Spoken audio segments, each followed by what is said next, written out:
stories.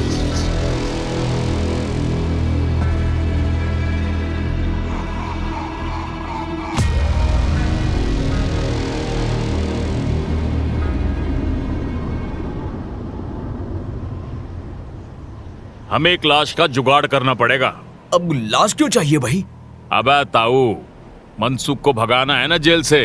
तेरा और मेरा ही काम है उसे कोर्ट ले जाने के रास्ते में निकाल दें, लेकिन नौकरी बचाने के लिए एक डेड बॉडी तो लगेगी ना। कोई भी देख के पहचान लेगा कि मनसुख नहीं है। ओए जेम्स बॉन्ड की औलाद, हम जला देंगे अपनी जीप के साथ। बोलेंगे आग लग गई। आग कैसे लग जाएगी? वो मुझ पे छोड़ दे ताऊ। तू ये बता कि डेड बॉडी का जुगाड़ कहां से होगा? वो तो एक जगह से ही हो पाएगा। कौन सी? जैसे हम लोग पिशाच खाना बोलते हैं, माने हमारा सरकारी मुर्दा घर। भाई उसका गार्ड तो बड़ा खूसट है। वो खूसट मर गया पिछले महीने, उसका बेटा लगा है काम पे। पूरा जान पहचान है तेरी। हवालदार होने के कुछ तो फायदे हैं सब इंस्पेक्टर साहब। और उस पे से उसका ससुर भी हूँ। अच्छा, अरे ये तो बढ़िया हो गया ताऊ। इनकी बातें सुन के आपको जो लग रहा है सही लग रहा है।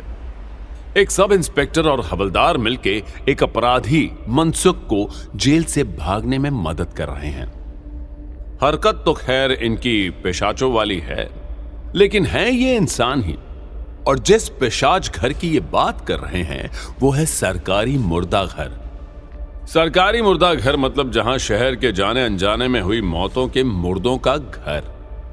जिस लाश की शिनाख्त हो जाती है उसे उसके घर वाले वहां से ले जाते हैं और अंतिम संस्कार कर देते हैं। और जिस लाश की शिनाख्त नहीं हो पाती वो काफी दिनों तक वहीं फ्रीजर में बंद पड़ी रहती है।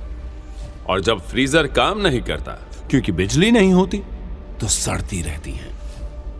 ऐसे ही एक मुर्दा घर में रमेश नाम के एक लड़के ने ज्वाइन किया अपनी पिता की मृत्यु के बाद। उसके बाप ने मरने से पहले उसे सिर्फ एक बात कही थी कि बेटा, अगर तेरी नौकरी मुर्दा घर में लगे तो बिना शिनाख्त वाली लाशों के साथ ज्यादा देर तक मत रहना, पिशाच चढ़ जाएगा। तब रमेश ने बात सुनी अनसुनी कर दी थी, लेकिन यह बात ही उसे अब भारी पड़ने वाली थी। ये उसे पता नहीं था।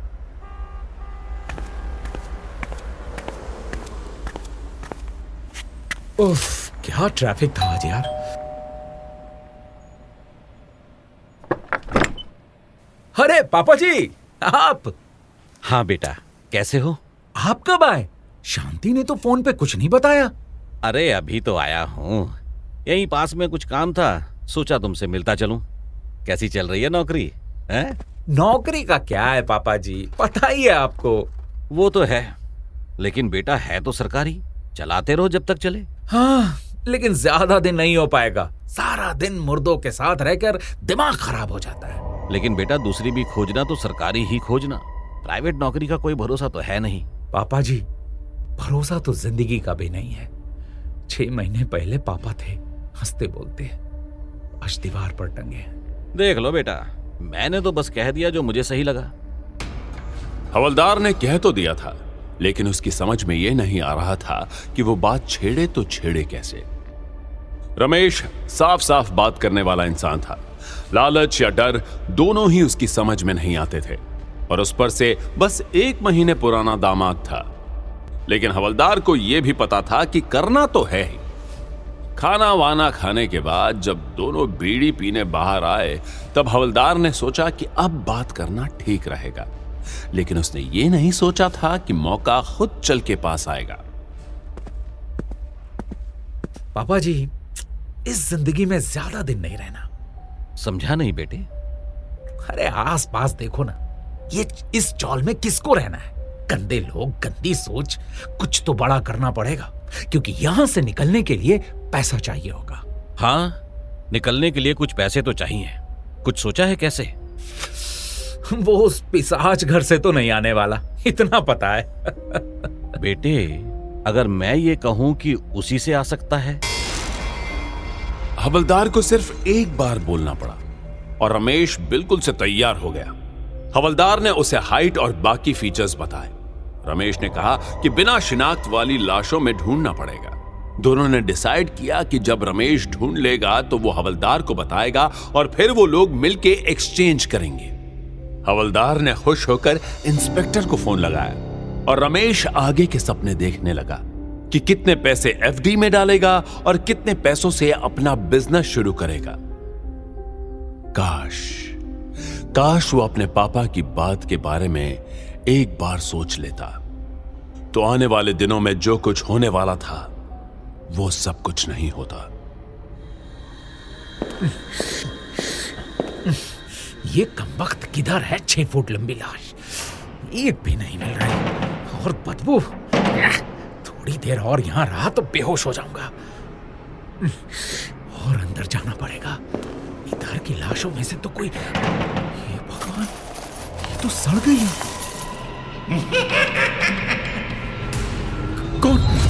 कौन है उधर? कौन है?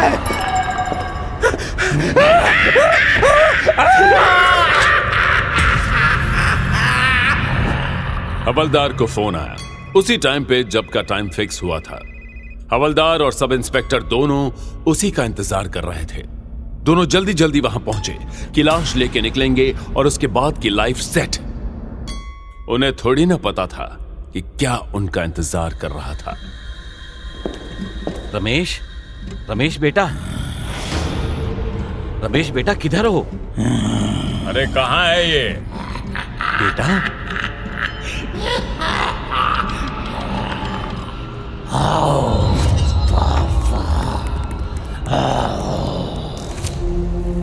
हवलदार और इंस्पेक्टर ने जो देखा उनके होश वहीं के वहीं उड़ गए।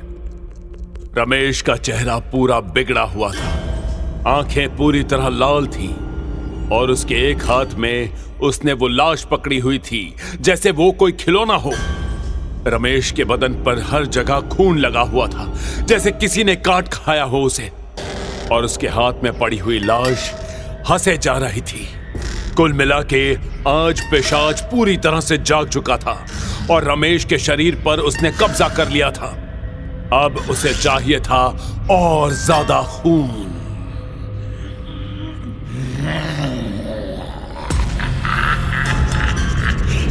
रमेश! अरे ताऊ, ये तो पिशाच! अरे भागो रे! अरे लाश ले तो जाओ पापा जी। बेटा मेरे पैसे लाए हो ना? जाने दो रमेश, हमें जाने दो रमेश। जाने दो? बिना पैसे लिए कैसे जाने दो?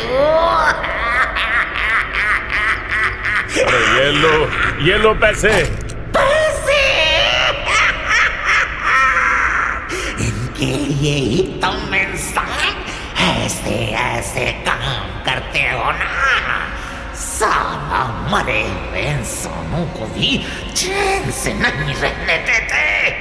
आज बताता हूँ मरने के बाद कैसा लगता है।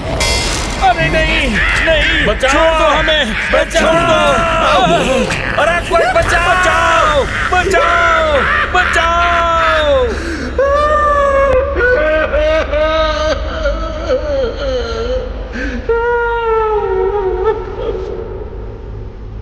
अगली सुबह पुलिस को रमेश, हवलदार और इंस्पेक्टर की लाशें मिली, बुरी तरह से कटी नुची हुई। किसी को समझ में नहीं आया कि शहर के बीच के मुर्दा घर में ऐसा कौन सा जानवर आ गया, लेकिन जिन्हें पता था कि ये किसका काम हो सकता है, उन्हें पता था। बाकी अब उस पिशाच का अगला शिकार कौन होगा, ये तो वक्त ही बताएगा। खौफ स्टोरीज।